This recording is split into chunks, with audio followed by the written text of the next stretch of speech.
Hello, everyone. Welcome back. Today, we're going to be talking about hollow points versus full metal jacket for everyday carry. Okay, a couple of points we're going to be going through.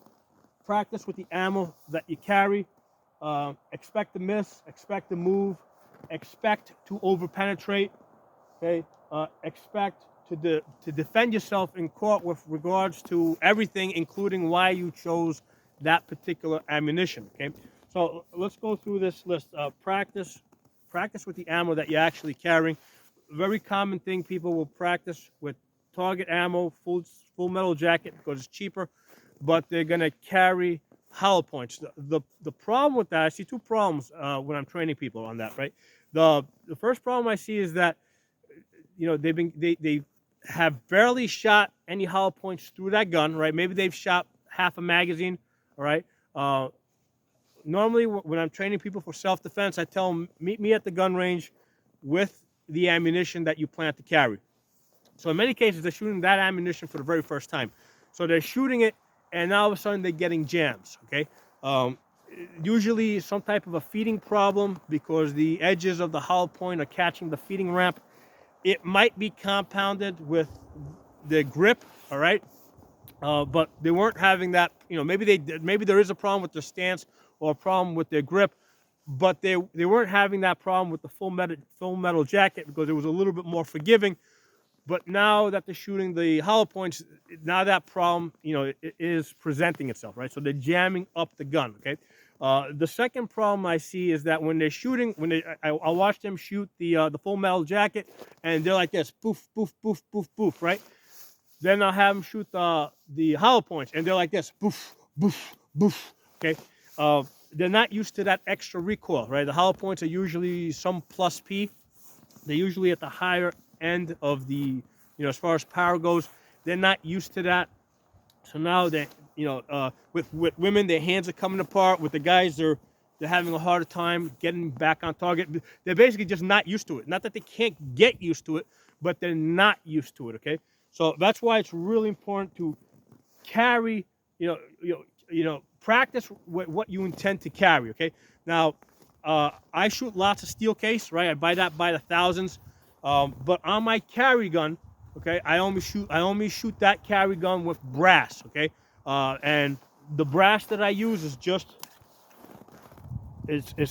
full metal jacket. Now the reason why I use full metal jacket, okay, is because even with this carry gun, I do a lot of shooting. Okay, I do lots, a lot of shooting, and there's no way that I could continue to do that amount of shooting if I was using hollow points. Okay, so it makes sense for me to just use brass full metal jacket and continue to practice more with the gun and know that the gun's going to be reliable and know that I can hit my targets. Okay, um, now if you choose to put hollow points in your carry gun, you got to practice a lot with it, and you should only be shooting hollow points in that gun. Okay, those are my thoughts on that. Now, I want to talk about expect to miss. Okay, because a lot of times people are talking about the reason why they want to carry hollow points is because if they shoot the threat, they don't want the bullet to go through the threat and hit the innocent bystanders behind it. Okay. Well, here's the thing. In a real self-defense type of situation, you should expect to miss. All right. First of all, it's not going to be just coming out of the holster. Present and shoot. There might be some movement involved, running to cover. There might be some grappling involved, some nervousness. You might be caught up. You might be surprised. So expect to miss. Okay, so it's not. Don't worry about the bullets that are passing through your threat. Worry about all the other bullets that are not even hitting the threat and are going all around it. And ending up someplace back there. Okay. Right, so you have to factor that in. Now, next item over there is expect to move, right? So let's say look the first target over there, right? The one that looks like a little stop sign, right? That's my threat, okay? I want to hit that target, but behind that target is something I don't want to hit, right? There's another person behind that target. So this person is now presenting a deadly threat to me. What are my choices, okay? my first choice is maybe to move to, move to cover, right? Move to cover, get behind something, rather than immediately think about, returning fire. If I have to return fire, right, and I see that there's something behind the threat that I don't want to hit, move. So what I did is I moved, I changed my angle so that if I missed, I wouldn't hit the threat that's behind the target. Now, the thing that you have to consider, the target that's behind this first target over here, think of that as your child, right?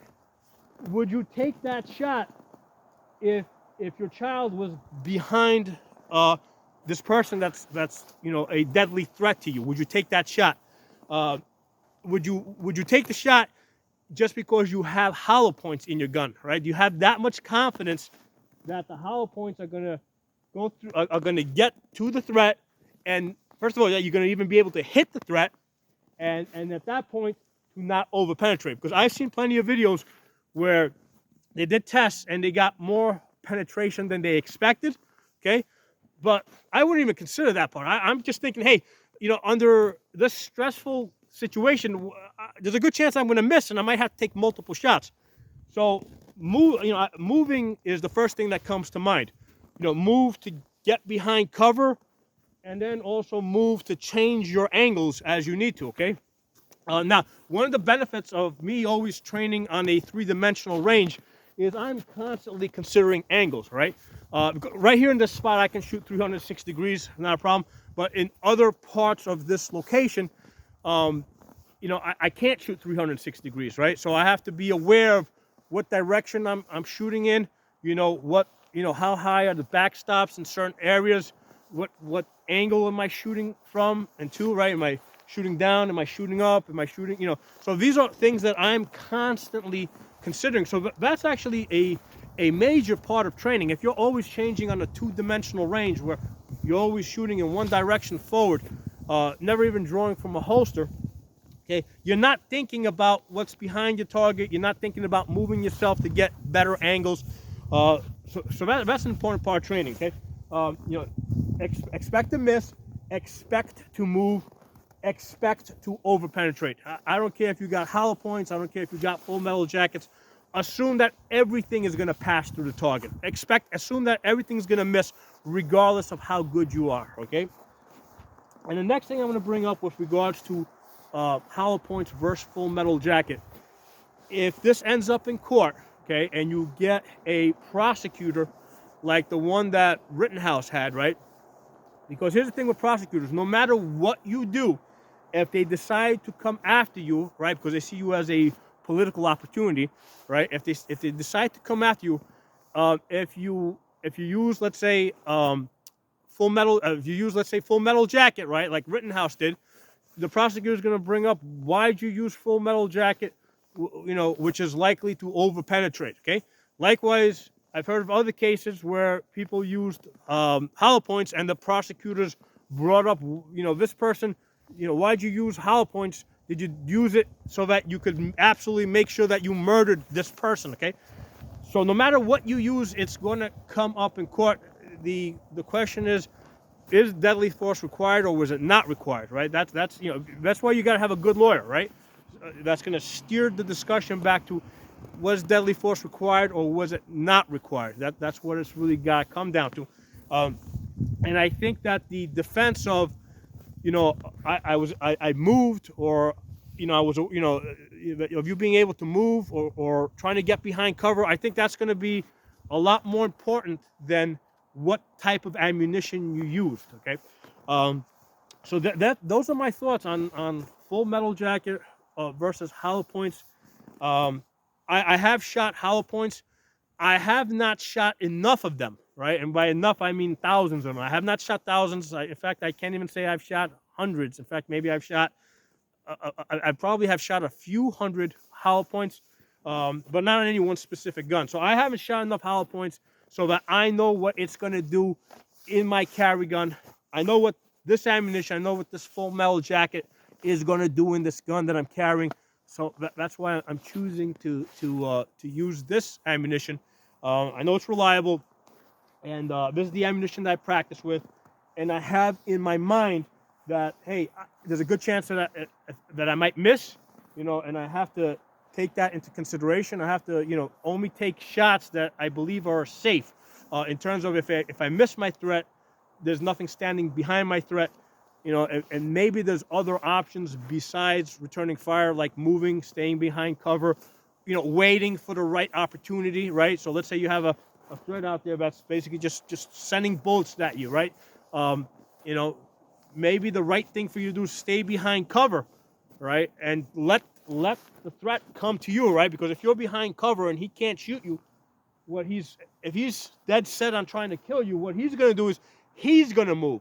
He's gonna try and change his angle and come around to some place where he can get a better angle at you. So by him moving, right, now he's done your job, right? So instead of you having to move, he's moved, and now you can take your safe shot. Okay, so a couple of things for you guys to think about, and by no means am I saying don't carry hollow points, or am I saying don't carry full metal jacket, or am I saying carry full metal jacket or carry hollow points? I'm giving you guys a bunch of things to consider and think about and make your own decisions, okay? But as far as the penetration factor that keeps coming up, right? I've seen plenty of tests where the hollow points penetrate more than is expected. First of all, with the hollow points, the way they expand is they expand when they hit liquid, okay? The body being 80% liquid. That's why you can shoot them through, let's say, a windshield. They don't expand until they hit flesh, which is made out of liquid. So here's the thing. When the clothes that you're wearing, right, when the bullets pass through, if a piece of fabric gets caught up in that hollow spot, right, you're not going to get the expansion that you're expecting. Okay, so that's why you can't depend on the hollow points to expand. You can't depend on you putting every single bullet that you fire on target. You have to consider all the other possibilities. So thanks for watching. If you're not a member of the channel, subscribe, hit the bell button so you get notification of the new videos I put up. I'll talk to you all soon.